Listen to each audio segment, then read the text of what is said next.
All right. Well, thank you guys for joining me today on another edition of Cardinal Craze. I'm going to we're going to be actually previewing the Georgia Tech versus Louisville game. Now, if each of you want to kind of introduce yourselves, we can go from kind of top to bottom. All right. My name's Gage. I'm from Louisville, huge Louisville fan. I'm currently in school to be a physical therapist assistant, so I'm kind of just juggling a bunch of things right now. So I'm excited for the game tomorrow. All right. And Gage is also a part of Cardinal Craze. He's a football analyst / basketball. So be sure to look out for him on Twitter. Yes, sir. All right. My name's Kevin Wright. Aside from being a big Louisville fan, I write for Chronicle, which some of you may be familiar with. I've done that for many years, and just a huge fan, and I'm happy to be back on for another week. All right. Well, we're glad to have you back on, Kevin. And yes, go check out cardchronicle.com and check out all of his postings and everything and get caught up to date on some Louisville football. Yeah. I'm Cameron Teague. I am a Louisville football writer for the Courier Journal. Been here as my second season covering Louisville, so it's been a blast. Looking forward to tomorrow's game as well. Of course, and Cameron, we're glad to have you on the show. And everyone knows what the Courier Journal is, especially if you live in Louisville or even Lexington for that matter. But for the most part, go check out Cameron's work on the Louisville football situation and just covering all Louisville football all Louisville football subjects in general. All right, now, as we're gathered today, we're actually going to be previewing the Georgia Tech versus Louisville game. And so for the most part, I'm glad that we got the introductions out of the way. Now let's talk about some football. All right, so let's kind of start with a couple things that we kind of noticed from this past week's game versus it was Georgia Tech versus Syracuse. And one of the things that I am just going to kind of throw out there is the first subject is pressure on Sims. Now, Sims actually had 4 interceptions during the Syracuse game. 2 of those were actually tipped off and flung straight up in the air. Ironically, it just didn't seem to really work out for him, and I believe in the fourth quarter he was substituted out by the backup. Now, what is your all's perception on putting pressure on Sims this week? Well, I think that obviously any game Louisville plays defensively, I think pressure on the quarterback is going to be key. But this week or tomorrow night especially, after watching Sims on film and watching him against their last opponent, he tends to probably hang on to the ball a little too long and try to extend plays. One of the things I noticed is that he doesn't like pressure, and he's very prone to making bad decisions. So it would probably serve Louisville well if they could find ways to either hide their blitzes or find some type of scheme to put that pressure on him, primarily because, like I said, he seems to be a lot less effective when he's moving around. So we saw how important turnovers were at Pitt. And I think last time we were on, we even talked about that. The key to that game would be who could win the turnover battle. If you look at Scott Satterfield's record, when his teams win the turnover battle, they essentially win at Louisville. And when they don't, they essentially lose. And so one of the keys, I think, to turning them over, them being Georgia Tech, will be putting pressure on Sims.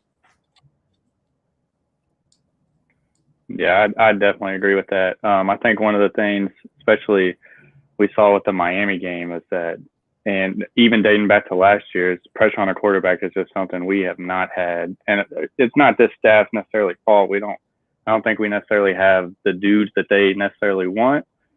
They need to get their own players in here. But I think they're getting pressure on, especially a young freshman quarterback. That's definitely so important. I mean, his best game was against Florida State. And then after that, he's just prone to turning the ball over when he gets any type of pressure. So that's something that when I studied Satterfield's film and everything from App State, that was one of the things I was really looking forward to, was how Brian Brown's defense really got after the quarterback. They got after anybody. They had 10 hats at the ball all the time. So that's something that I definitely want to see going forward. Yeah, no, I agree. I think they'll look to get pressure on Sims a lot tomorrow as well. I think the thing you worry about with Sims, though, is you can't really over-pursue when you're rushing the passer, because if he finds a gap, he can be gone really quickly. He's very mobile, I think he's probably even a little faster than De'Aaron King. So they have to be very careful. I think they will try to get pressure on him. They haven't been able to do it with 3 or 4, so I bet they get creative with maybe using Monty Montgomery a little more. You see Abdullah a little more, some of those linebackers. But I agree. I think they had to start getting pressure on the quarterback, not even just Sims, but even just down the road, because that's where they'll have their best success. Yeah, of course. Now, Jeff Sims actually has accumulated the highest rushing yards in both 3 games, accumulating 187 yards. And that's actually the highest of all of Georgia Tech running backs. I mean, he is almost – I mean, he is – mind you, he's a freshman, understandably enough. Now, he has had a lot of issues, especially dealing with interceptions. I believe he is up to 8 interceptions in 3 games. Now, 4 of those came against Syracuse. And honestly, I agree with all of you. I think if we can get pressure on him, and I truly believe in Scott Satterfield's scheme, his system, I can't say that right. And for the most part, hopefully we can actually get on him a lot sooner, a lot faster, because Georgia Tech's O-line actually has a lot of issues. Reviewing that game, they gave up a lot of blocking situations and caused him to have to scramble in the pocket, or even in some cases just throw it away. All right, so one of the things – I was going to add, it's the one thing. Georgia Tech's only given up 2 sacks, but like you said, a lot of it is because Sims just gets out the pocket so well. He's very, very mobile. So, I mean, I would bet they put C.J. Avery or Monty Montgomery and a spy on him a lot Friday as well, similar to what they did against Derek King. Yeah, I think I heard somewhere, I might have been on Ennis's show today, that he's probably better outside of the pocket than he is comfortable-wise than he is just standing inside the pocket. So I think that's definitely something to watch. Keep him in check. Yeah. Now, obviously, throwing on the run is no new thing to Jeff Sims, and obviously it's something to watch out for because he can actually make connection with those receivers. Watching that Syracuse game, he was actually able to get outside the pocket and make incredible plays, incredible throws that we honestly thought he was going to miss or just throw out of bounds. But no, his receivers were able to get out in front and catch him and gain some yardage, which is something that Louisville's defensive backs are going to have to watch out for. Is when he starts scrambling out of that pocket, they got to be able to be right there on those receivers just to make sure that they are not going to double back and be able to make some crazy, insane play. But for the most part, I am just I agree with all of you, especially on putting C.J. Avery out there or Dorian Etheridge on the outside, or now obviously we're going to see like Yaya Diaby out there on those outside rushing plays. All right, so one of the things that we're going to move on to is O-line expectations and Kobe Baines. Now, this week, we've actually heard that O-line has been working nonstop throughout this past bye week, constantly trying to get the mechanics down, figure out where they need to be, work on blocking, and being able to protect the quarterback. But also, there has actually been a new addition to O-line that has been getting a lot of reps lately during practice, and that is Kobe Baines. I believe he's a redshirt freshman. He came in about, I believe it was possibly – now, was it last recruiting cycle or was it true?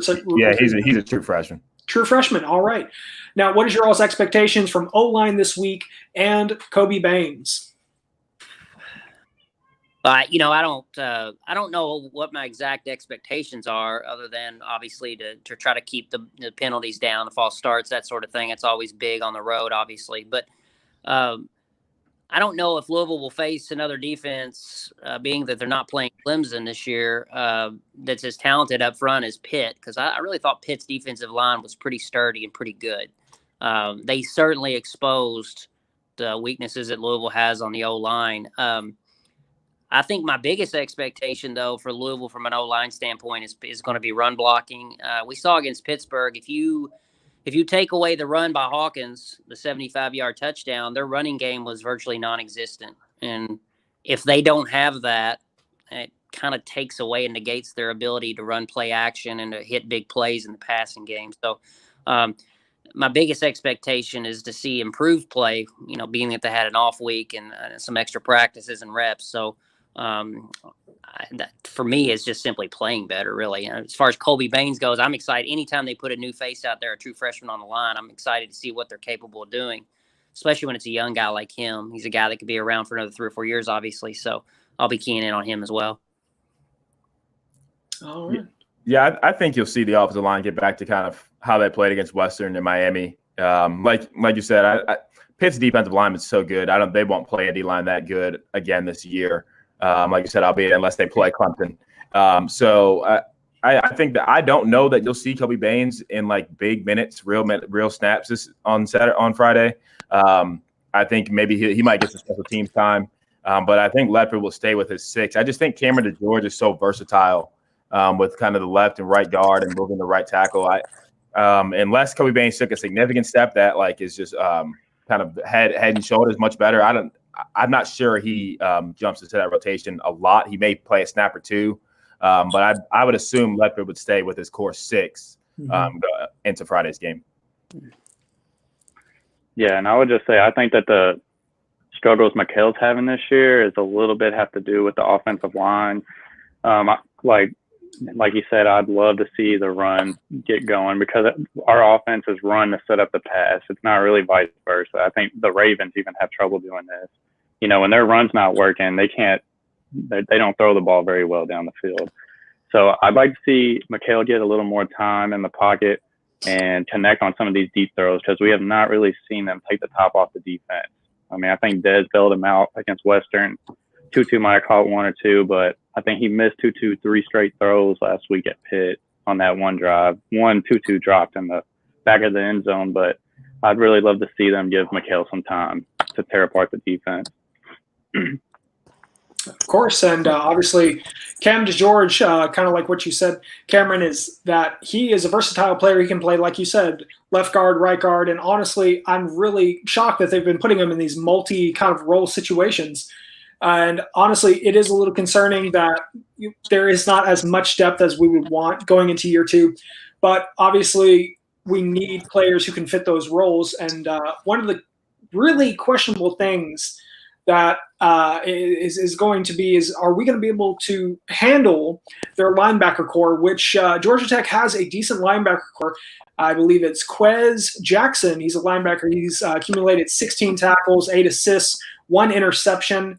And then right below him in tackles and assists is David Curley. He's another linebacker. He's had 12 solo tackles, 9 assists, 1 sack, and a total of 21 tackles overall. Now, mind you, this is going to not be as, like you said, Kevin, it's not going to be as much as a challenge that we had against Pitt because Pitt really did have that great O-line. But really, we're going to see if this bye week they were actually able to fix some of the issues that have been plaguing O-line this past this 3 games so far. Yeah, I think another big part of this will be, you mentioned the linebackers. I think the tight ends will be crucial as well because, I mean, Marshawn Ford didn't play well against Pitt. Ian Pfeiffer didn't play well. Isaac Martin didn't play well. I mean, there were times where they were just missing blocks that they should have picked up. And I can remember one play specifically. I think it was a screen, maybe to Tutu, maybe a sweep in some sense on 3rd down. It was a 3rd and 1, and I think one of the tight ends just missed a block, and Tutu got tackled in the backfield. So I think that when you talk about kind of tainting their linebackers, I think the tight ends are going to be huge in that aspect as well. Okay. Well, we just kind of jumped into linebacker stuff, so I just wanted to update everyone. We kind of switch over that. So let's kind of talk about the linebacker comparison. Now, Dorian Etheridge has really stood out. I mean, he has been a phenomenal player this season. He's accumulated 22 tackles, 12 solo tackles, 10 assists, and 1 forced fumble and 2 sacks. Now, honestly, compared to CJ Avery, which is just 11 solo, 8 assists, 1 interception. I'm very surprised that Dorian Etheridge has been able to step up into this role as a leader in the linebacker core. Now, what is your all's perception about our linebackers and even our outside, our inside, and even our D line? I've been pretty pleased overall this season. You mentioned Etheridge. He's been good for years now, and I think he's probably the anchor of that defense for the most part in the middle. But I think they've been pretty good. I think they could definitely be better, but I think overall they've been a pretty bright spot on the defensive side of the ball. They're going to be important in this game because as Cameron mentioned, the quarterback Sims, he definitely can get out and run, but their running backs are pretty good. Jameer Gibbs and Jamius Griffin. Griffin was a kid I remember that Louisville recruited real heavily a few years back. He was a 4-star, and they felt like they had a legit shot at getting him. But watching them play, that's one of their bright spots on offense are their backs. They're pretty explosive, pretty good. So it's going to be paramount that we provide, put pressure on the quarterback, but it's going to be paramount that we tackle well, especially in that second tier, so that guys don't break off big runs. Yeah, I think Dorian's been awesome this year. I mean, I'm pretty sure he leads the country in tackles for loss, and I think that's just a testament to him. I mean, he hasn't had the same defensive coordinator except for this year in the 4 years he's been here, 5 years he's been here. So I think he's a hell of a player. I think he can play next in the NFL. I'd really like CJ Avery and Rajay, at the star position with Rajay to get going a little bit. But our linebackers, they've been pretty good. I think it all comes down to our defensive front, giving these guys lanes to go in, to attack the quarterback. Yeah, I think Louisville's linebacking core has been it's been its strength of the defense so far, I think. I think it's the reason why they're stopping the run so well this year. I mean, 7th in the ACC. I mean, it doesn't sound great, but compared to what it was last year, it's incredibly bad. It's like 1,000%. So, I mean, Dorian Athledge has been great. CJ's been good. I think Monty Montgomery's played incredible when he's got in. I think they're trying to get him more snaps.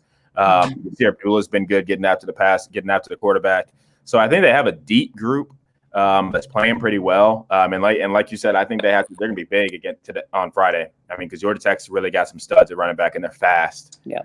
So if they get some daylight, I mean, it could be bad. Yeah. Now, just kind of, honestly, defense is not necessarily at the depth that the coaching staff wants. And honestly, we still have maybe about half of By Petrino's guys still in there. Now, one of the things that they've actually been pushing really hard for the recruits lately is, they want, players that fit their scheme and fit their play style, a lot better. And a lot of people have been already judging the Louisville program because of this. And I think that's not a fair comparison, because we really shouldn't be able to judge the defense until their third year, to be quite honest. Now, overall, depth is not as bad as it was last year. We're not giving up, what was it? Almost 300 yards a game? I mean, it was quite atrocious last season, but honestly, new scheme, lack of depth. We had a lot of first, second string players who would just be playing the entire game. No breaks. The offense would be explosive, and all of a sudden those guys didn't even get a chance to rest. They're already right back out there. We lost a lot of yards. Now, one of the things that I'm going to kind of say is what in your opinions do you think is Louisville's biggest weakest right now? I think it's the defensive line. I mean, I feel like they have no chance to get a pass rush when they rush 3 or 4. I mean, I think Thurman Gathers has been good. I think Yaya Diaby has been good at times, but I mean, I thought Derek Goldwire would be better than he is so far this year. They just don't get a pass rush, and it's hard because on third downs you want Brian Brown to just blitz and blitz and blitz, but you can't blitz every play because then people will just pick you apart. So if they the Grantham defense, it's tough. That defensive line is struggling. Yeah, I agree. Well, I agree with Cameron. That defensive line is easily, for me, the weakest spot on Louisville's defense, and I think he summed it up nicely. I mean, when they bring 3 or 4. I mean, this year and previous year too, rarely do you see pressure on the quarterback, to the point where it's very frustrating as a fan to watch, because you just you wonder at what point that they're going to recruit guys that can get that innate pressure so that you don't even have to blitz. But overall, I think that there's been a few guys in the defensive backfield, and I don't want to pick on them. There's been a few guys I don't think that have played well this year and have had opportunities to make big plays and didn't. I'll just leave it at that. But as a group, I think the D-line right now is probably the glaring weakness. Yeah, I think it's 100% the D-line. I think that's the reason our third down defense has been as bad as – I mean, I remember watching the Pitt game, and it was just like another first down after another first down that they were converting on 3rd and 5, 3rd and 6, 3rd and 4. So it's just no pressure, and then you leave those guys out on the island all the time. A lot of people were expecting our D-line to be a little bit better, and some people were actually looking for Jadarian Boykin to kind of fill that role, kind of fill that defensive end, to kind of give a little more pressure. But unfortunately, we've heard that he has he's still trying to learn the system. He's trying to learn the play schemes. So we may not see him really maybe once or twice maybe this season. But for the most part, you all are right. completely agree on everything. D-line really does need to get fixed, and I wouldn't be surprised if this recruiting class we see some D-line transfers come in to try and help, stabilize D-line for next season.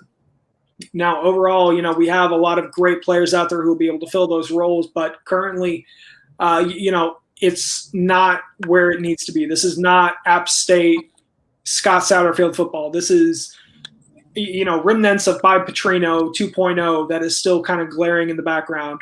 We're trying to look forward, but at times it almost seems like we're taking 2 years back and we're just staring right back at that, those old issues. All right, so one of the things is we're going to kind of look at Georgia Tech O-line issues. All right, now Georgia Tech had a lot of issues during the Syracuse game. They had a lot of issues during the Florida State game. Now, ironically, Georgia Tech actually was able to win and beat Florida State, but overall, I think one of Georgia Tech's biggest weaknesses is going to be O-line. What's your all's expectation on that? Well, I certainly hope it's one of their biggest weaknesses, because if it's not, then Louisville's going to find themselves in a similar situation like they did against Pitt, where they're just, they're struggling to stop people on third down and key situations. So it'll be big for them. Obviously, we touched on it earlier. Their running game is kind of what they live and die with. If you look at Georgia Tech's offensive line, it's kind of riddled with transfers. They've got a lot of patchwork. Of course, their coach, who came in from Temple, he kind of he picked up a system that he had to completely revamp and change, because he went to the spread, and by doing so, he had to basically reinsert people who could do that. So I think they're fixing it. I just still think Tech's probably a year or two away from having that complete. So my hope is that they have issues tomorrow night, because if they don't, it could be rough sledding for Louisville's defense again. Mm-hmm.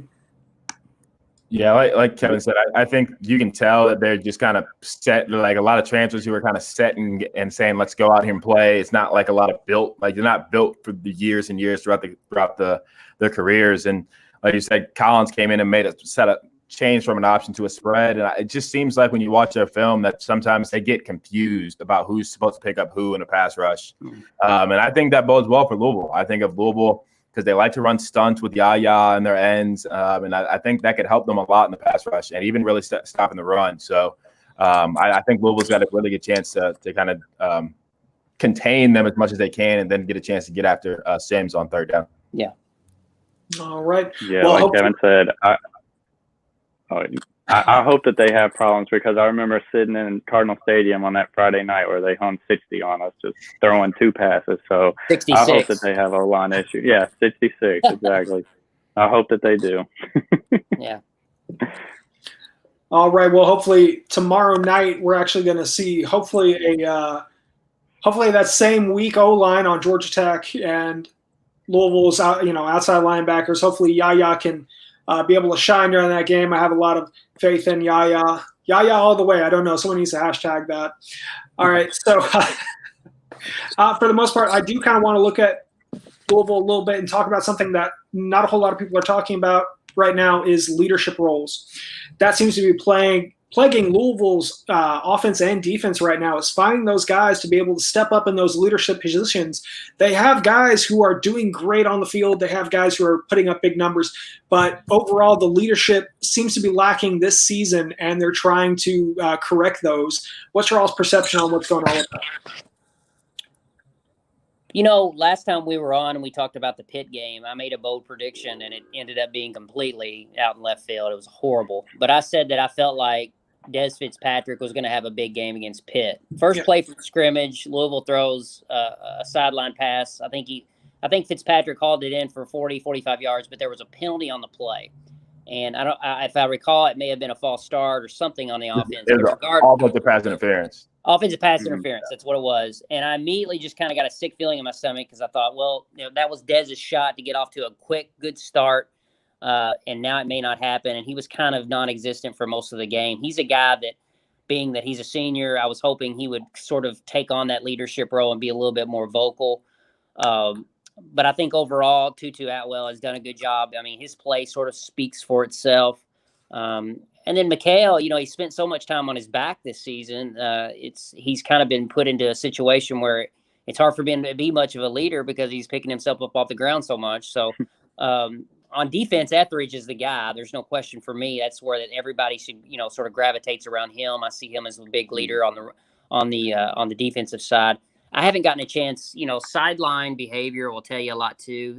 When the teams come off the field and you watch them go to the bench, I haven't really got a chance to see a lot of that this year. I admit, you can see leadership then or lack thereof. So I'll let you other guys talk, but that's kind of where I'm at with it. Yeah, I think you see a lot of it. And like you said, Dorian Etheridge, big time leader for the defense. CJ Avery, I think a guy who, like you said, he's not having a standout year in terms of his numbers, but I think he just finds ways to make plays for Louisville when they need them. You mentioned you remember the interception when Pitt was in the red zone, which is big, so that kept Louisville in that game there. I think someone who's big, I think he's going to continue to grow. He's already a leader, but he was gone for so long. I think he'll continue to get there as well as Russ Yeast, a guy who was big time in the secondary, made a big play against West Kentucky. I think as he kind of gets back into the flow and playing a little bit more, he'll help there. On offensively, I think you mentioned Dez. Dez is always a pretty big leader for them. But I think for them, it's got to be Malik. He's got to be the one to kind of step up. And I know he takes a lot of mistakes and losses on himself. He doesn't really put them on other people. Just talking to him, I know he takes that kind of hard sometimes. So I expect him to kind of help this team along as they're kind of going through this. And I think another person who people may not talk about is Robbie Bell. Off the line, a guy who's been around forever, has played a lot of positions for Louisville. I think along that off the line, they're going to take that game against Pitt personal, and I bet Robbie Bell has kind of picked it up as a leader for them as well. All right. Now, one of the things that I'm actually kind of surprised at is that we're not seeing a whole lot of Jackson Gregory. I believe he was a redshirt freshman, and honestly, I'm just really surprised. He did a lot of work during the offseason. And I was really hoping to see him on O-line, kind of getting back on the O-line topic. All right, so let's see. What we're going to move on to? All right, so let's see. We covered leadership roles. All right, we're going to get into quarterback comparison. Now we're comparing Malik Cunningham to Jeff Sims, and honestly, they have almost similar completion ratios. Malik Cunningham has a 59.3 completion, whereas Jeff Sims has a 55.1. Now, yards, Malik actually is leading with 757 as to Sims 695. Now, Malik has only actually had 5 interceptions, whereas Jeff Sims has had actually 8. Now, 4 of those came during the Syracuse game.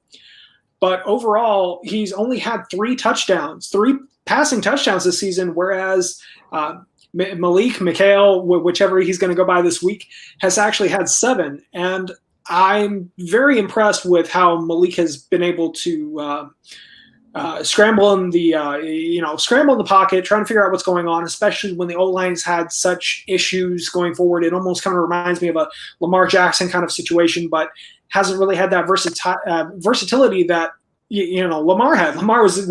He would just scramble out of the pocket and he'd be gone. He'd just be on boosters and be right down the field. What we call it, juking and doing spin moves on defensive backs, just whole 9 yards. What is your all's perception on what's going on with Malik in general?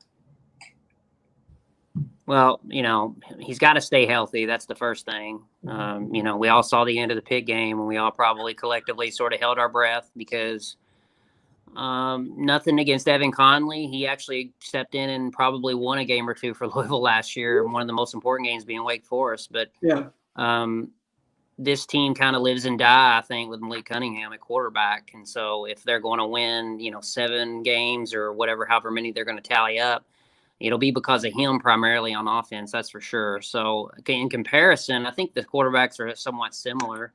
But I think Cunningham's a little more polished, without question. He certainly has more experience. If you look at Georgia Tech's turnovers, I want to say they have 10 for the year. I could be off on that a little bit, but I think you mentioned that Sims has 8 or something. But he has roughly 80% of their turnovers on offense. So, He's obviously prone to turn the ball over. And again, going back to when we first started tonight, that's going to bode well for Louisville potentially. I see that honestly as probably the key to them winning the game is forcing Sims into some poor decisions. Yeah, I'm not 100% certain, but I'm pretty sure Mikhail's struggles this year are mostly O-line based. I mean, you look last year, he only threw 5 interceptions, and we're already at that point this year. His completion percentage is down 6 points almost about. And so I think even when he has Tutu deep or Braden Smith deep, he's still just hurrying the ball. And I think that's just because he's used to throwing pressure throughout this year. So I think that his play really goes back to O-line play, and they just need to find that mesh point and really get comfortable in the scheme this year. Yeah, against Pitt, even when he had time, I felt like he was still kind of worried about where the pressure was coming. Yeah. But, I mean, he obviously had 3 picks in that game. I think the last one, obviously, just trying to make a play to keep the game alive. But he has been off on some throws. Even back in the Western game, he was off on a few throws. I mean, like you said, Des bailed him out on a touchdown. Yeah. So I think he's been good. I think much better than Sims. I mean, I still think he's probably the 4th or 5th best quarterback in the ACC right now. His turnovers, like you said, his interceptions are up a little bit, but I think they'll drop because historically he's taking care of the ball, even dating back to high school. Sims, on the other hand, I mean, he has 8 interceptions. He has 2 fumbles, too. He has 10 turnovers for them this year. I think that's a huge deal. So I think Malik definitely gets the edge there. I think he's going to look to come into this game and play a little cleaner than he has against Pitt and against Miami as well. All right. Well, for the most part, we're going to kind of take another look. Well, we're going to look ahead, and we're going to look at 3rd and long situations. Now, Louisville has actually been doing really well on 3rd and long situations, giving up only a couple big plays. The defensive back mainly being the issue in some of those games, like referencing Miami. Just not being in your right zone coverage and just being all the way on one side and just allowing a receiver rush all the way downfield without any type of blocking, without any type of challenge, really. And I think defensively, they're getting better. I think defensive backs are making strides. It's just taking some time to learn the system, and especially add in, those new players who haven't necessarily played in Power 5 conferences, like Clark and there's one other, and I just cannot think of the name. But for the most part, I think corner is still one of our weakest points for Louisville. Now, I know you all said that D-line was one of the issues. I think corner, it not necessarily is an issue. It's just that we don't have a lot of depth to be able to rotate enough guys out. Miami had, I believe it was four main guys to be able to rotate, whereas we had, 3? Yeah. And I really think that, in 3rd and long situations are getting better. I just think it's just going to take some time to be able to figure out who to sub in, who not to sub in. Well, you look at 3rd and long, I mean, that has been basically the Achilles heel of this defense so far this young season, is just getting off the field on 3rd down. So I think you want to get them in 3rd and long, because I don't think they beat you per se with the pass. They beat you with the run. Obviously, 3rd and long is going to put them in situations where they have to throw the ball. And then on offense, Louisville's kind of just they look so poorly at times against Pitt. A lot of that had to do with that Pitt defensive line, like we talked about, being so good. But I think they want to avoid that playing, on the road. It's weird this season, because typically when we have these discussions, when we talk about on the road or at home, a lot of that is predicated by, crowd noise and such. Yeah. And so we don't have that this year, which is kind of strange. I've caught myself several times thinking about that, and then it kind of hits me like, well, there are hardly going to be any fans there. So obviously you avoid it on offense, and then you want it on defense, basically, in a nutshell. I know that's cliche, but that's pretty much where I'm at. Yeah. Yeah. Now, I think the corners, I think Kyle Clark's been great. I think he's had a pretty good year. He's tied for the ACC lead, or he was for the bye week in pass breakups. I'm not sure if he is still now or not. But I thought he's been pretty good. I thought Marlon Character played all right against Pitt, too. He did. But going in the start, I think they're just trying to figure out what rotation works best. I mean, you have Anthony Johnson, you have Chandler Jones there as well. So I think those are your 4. I think Kytrell Clark is the guy who's just always on the field, though. I think he has to be out there. I think he has a chance to be really good in the next few years here for Louisville. All right. Now, I will say one of the people that had one of the worst games, I think, was character during the Miami game. I think he had he had a personal foul, and then it was it roughing the passer? No, it was pass interference. And he really had a very bad game. Now during Pitt, he did outstanding, and Marlon had a great game as well. I'm sorry. So for the most part, I think one of the players that I really want to actually see is Marquis Lowry. And Marquis actually came in, I believe, with that first class with Satterfield.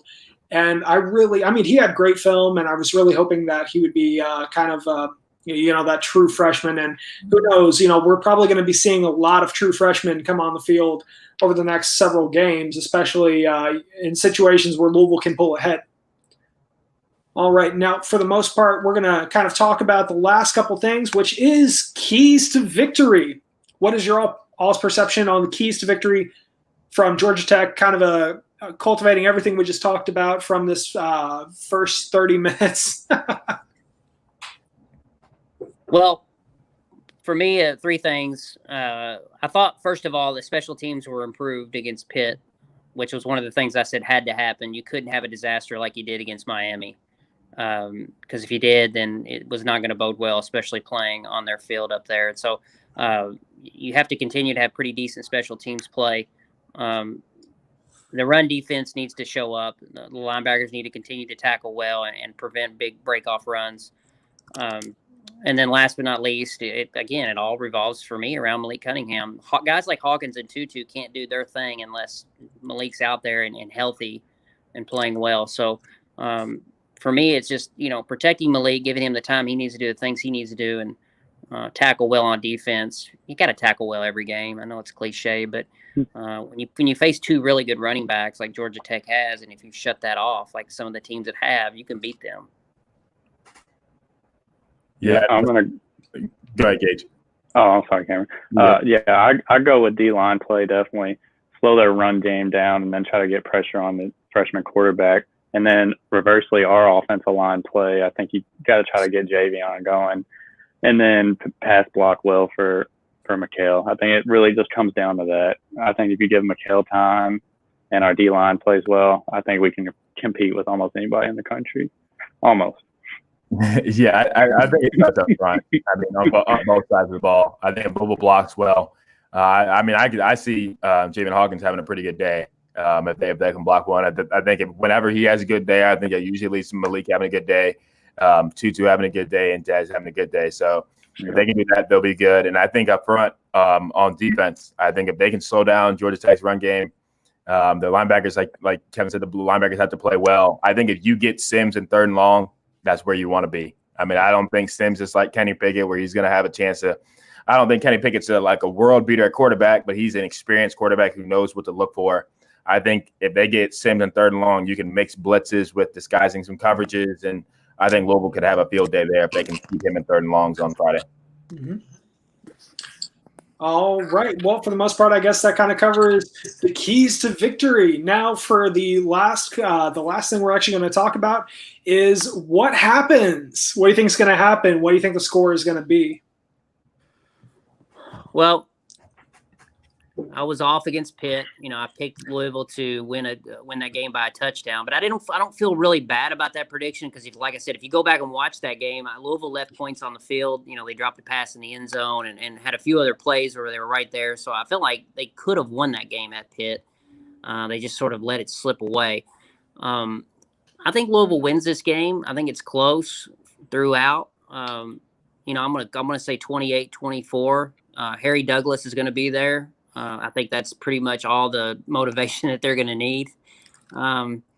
It's so weird, too, guys. Georgia Tech is a program that you don't have a lot of history to go off of. The only time these two teams have played, Georgia Tech scored 1 million points and beat Louisville to death, which ultimately, probably in my opinion, led to the imminent firing of Bobby Petrino 3 weeks later. But in general, I think it'll be a defensive slug out at times. But I just see Louisville having just enough on offense to sneak by Georgia Tech. I'm gonna go with 38-24. I think Louisville kind of resets the season starting this week. I think they kind of see that they, not to call this a must win, but they definitely don't want to start 0-3 in the ACC. So I think that they win, they get the offense rolling this game, and then they get on a roll going the next couple of weeks. So I think it plays out pretty well for them. Yeah, I'm gonna go similar route. I think I'm never good with score predictions, but I'll go Louisville 33, Georgia Tech 21. I think it'll be 2 scores. I think this is the game where Louisville's offense gets back on track. I think this is the first time you see Louisville put both sides of the ball together for a full game. And I think that's what you need, especially when you get ready to go into Notre Dame, which is, a top 5 opponent. So I think you need to put your best foot forward in this game to prepare for Notre Dame. Well, and I think this is a must win if you want to salvage a successful season, because let's face it, a lot of it's going into the season.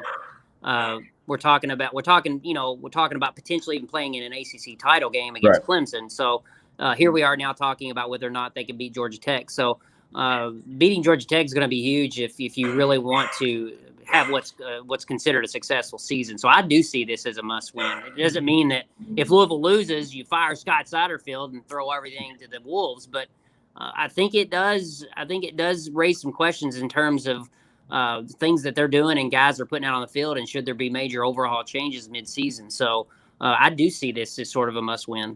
I do. All right. Yeah, no, this really is a must win. And you're right, Kevin, this is, obviously we're not going to have, the fans' expectation should not be to fire Scott Satterfield. We're not going to turn into Florida State where we're just turning over coaches every single year, trying to find that one perfect, that one perfect fit that's going to redo the entire program. No, Scott Satterfield has the right direction. He has, he may not have the right pieces currently, but in about a year or two, he's going to have all of his players that he wants. And I believe that possibly by next year, we're going to be a lot better off. We're going to be in a much better position to actually challenge for an ACC title. Now, my bold prediction is 38-14. Now, Louisville, I believe, could potentially blow Georgia Tech out of the water. Now, mind you, going into this season, Syracuse is supposed to be the worst team right behind, I think it was Boston College. Yeah. And Florida State winds up being the joke of the conference. Which is I just said they're terrible. Oh yeah, they're bad. Yeah, they're bad. Yeah, they're bad. But I truly believe that O-line giving having this week to really focus, and Coach Ledford is one of the most technical coaches in the entire honestly in the entire country, and I believe that working day in and day out on these issues and getting everything fixed, I believe O-line is going to be very much improved. Mikhail, Malik, whatever you want to call him this week, I really believe that he is going to have a lot more time in the pocket. We're going to be able to see a lot more of Dez and possibly Christian. I really want to see Christian come into that game kind of alongside Dez, being able to kind of go out, as with 2 brothers on the field for the first time in a long time in Louisville's history that we've actually going to be able to have that.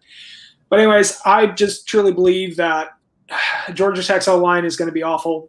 They're not going to be able to walk away out of here with a win. And also, Louisville has gotten used, after that Pitt game, they've gotten used to not having crowds in the stand. That was an eye-opener for them, and I really think that was actually hopefully going to be a turning point. All right. And all right, so since I made such a bold prediction, and hopefully all the fans see this and they understand that this is hopefully what's going to happen. All right. So for the most part, that kind of wraps it up. Is there anything you guys want to talk about real fast before we sign off? No, I enjoyed being on with you, Gage. You said it was your first time doing anything like this. I thought you did really well. And Cameron, I read all your stuff at the CJ. I enjoy your work. So it's nice to be on with both of you guys. I really appreciate it. Yeah, it's a good time. Thank you, man. Appreciate you guys. Listen, Cameron all the time on Ennis, so every week. Yeah, of course. And Gage, I really appreciate you coming on. Now, Gage is a part of the Cardinal Craze family, and Gage, you did a wonderful job. I love the dog in the background. That was a real eye catcher. All right. Well, for you fans out there, be sure to go check out Cameron at the Courier Journal. Listen and watch everything he has to say about Louisville football. And also go check out Kevin Wright at cardschronicle.com. Kevin, you put out some great stuff, and honestly, I love checking in and seeing what you're posting every week. Thanks. And be sure to go follow Gage on Twitter and Cardinal Craze, just so you can have a up-to-date on what's going on with the recruiting and also some Louisville football. Now, guys, I'm going to be signing off here in a second. We'll talk here after I sign off, but for the most part, all right, go Cards, and hopefully tomorrow's going to be a great day. Yep, go Cards. Go Cards. Yep. Appreciate it, guys. No problem.